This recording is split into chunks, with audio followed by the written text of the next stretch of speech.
Ayan mga katubo, nandito tayo ngayon sa Tansa. Tansawan yata to. Puntawan pala, Puntawan Tansa. Ito yung ano nila madam, may leak. Ngayon, i-check natin to.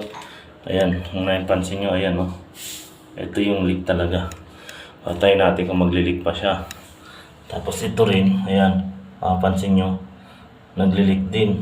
Ayan oh. Puro sila may sahod.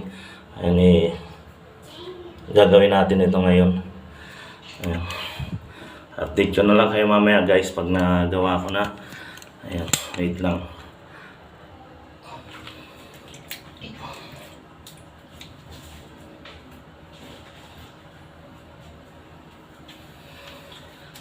Ayan guys, lagi silang may sahuran kasi nagbabasak talaga yung ano nila. Ayusin na.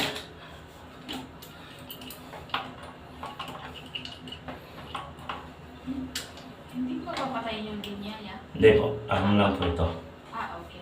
May patayin naman po ito dito. Okay. Mamaya malalaman po natin kung papatayin o hindi.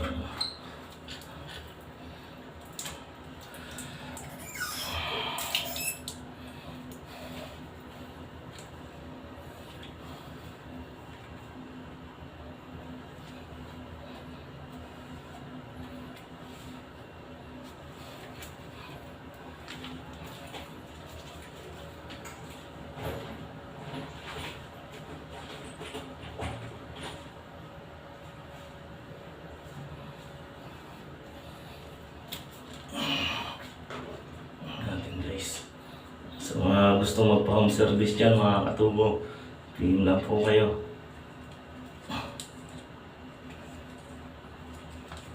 Hindi natin ang tiplon kasi plastic yung ano nila madam. Yung ano nila, tawag na ito, yung angle bulb. Tignan natin kung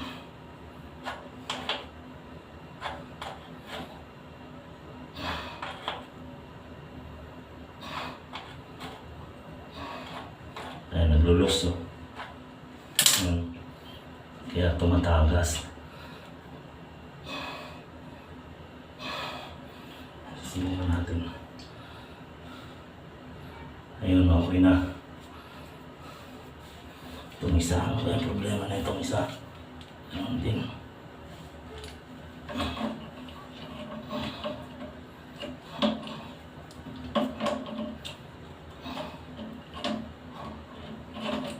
Sabihin, nakaipo masyado.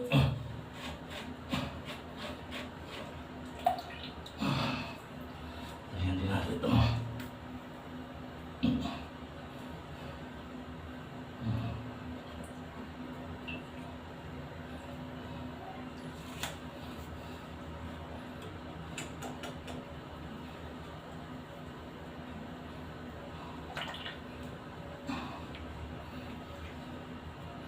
Yan, sobrang lakas niyan.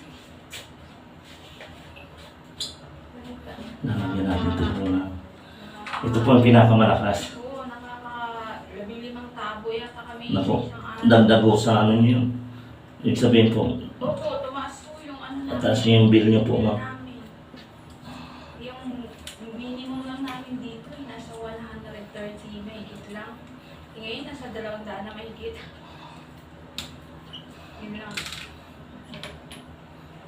Guys. Lalo po pagkagabi ito, madam, malakas po ito. Oo, Kasi ano to, may pressure po pagkagabi. Yung tubig. Kaya kada 2 oras nagigising yung partner ko.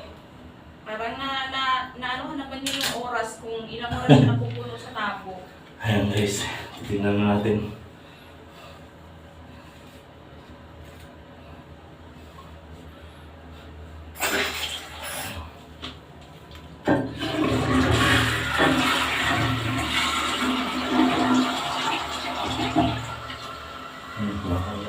Meron po kayong ano, kahit carbon po. Carbon?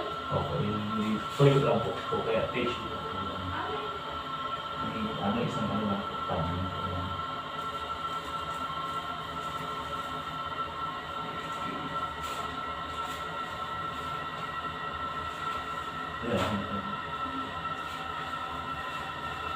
Ayan guys, ayan, para malaman natin kung may tagas, testing na natin yung ano.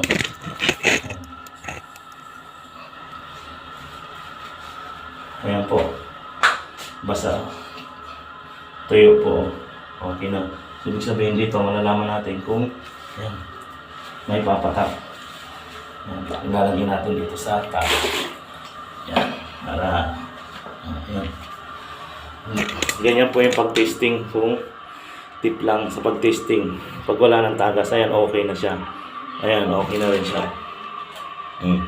Hindi siya nababasa. Ayan. Okay na siya, good na siya mga katubo. Maraming salamat sa inyo. Sa mga gusto magpagawa dyan, PM nyo lang po ako. Ayan, thank you po.